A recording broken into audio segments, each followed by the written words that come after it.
हा हा जो विजय आहे हा सर्वसामान्य जनतेचा शेतकऱ्याचा विजय आहे आणि कार्यकर्त्याचा जे कट्टर मावळे आहेत हा त्यांचा विजय हे श्रेय सगळं त्यांनाच आहे. खासदार जाधव यांनी तुमच्या फॅमिलीवर अनेक आरोप केले. वर्तुळकर फॅमिलीला पाडा असं आवाहन मतदारांना केला होता, तरी पण तुम्ही एकटे निवडून आले, काय सांगा? खासदार जाधव साहेबांनी आमच्या फॅमिलीवर एवढे आरोप केले, पण त्यांनी त्यांच्या घरातलंच पाहावं काय वातावरण आहे ते. बाळासाहेब जाधवांचे किती आरोप आहेत त्यांच्यावर, ते आरोप सत्य आहेत. वारंवार असा आरोप करतात खासदार साहेब, काय सांगा? अहो वरपुडकर परिवारामुळेच आजपर्यंत आहेत. किती निवडणुका झाल्या त्यांच्या, पहिल्या विधानसभेपासून प्रत्येक लोकसभेला त्यांचा मी काम केलेले, आमच्या परिवारानं काम केलेले वेळोवेळी. आणि खासदार साहेबांनाही लक्षात यायला पाहिजे की कोण्या निवडणुकीत पडायला पाहिजे, कोणी मदत केलेली आहे.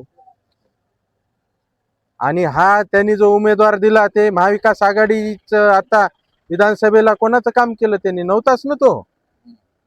त्याला उमेदवारी दिली खासदार साहेबांनी. त्याची काय परिस्थिती झाली, किती नंबरवर आहे?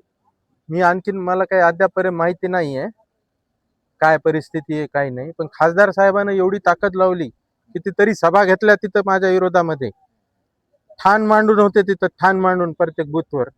पण हा जो विजय झाला तो सर्वसामान्य जनतेचा आणि कार्यकर्त्याचा विजय आहे. मतदाराचे आभार मी सगळ्यांना आभार मानतो की मला भरघोस प्रचंड बहुमताने निवडून दिलं, त्याबद्दल मी सर्व मतदाराचे आभार मानतो.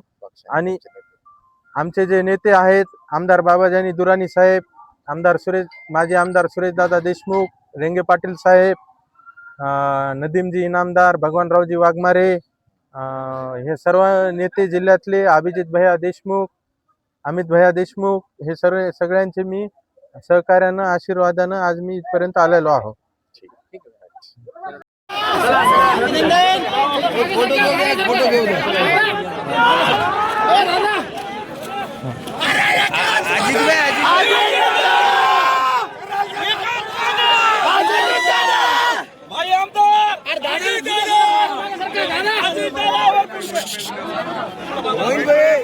रुमाल ठेवा ना. मोहीन भाई काय? मोहीन भाई मोहीन पडेल.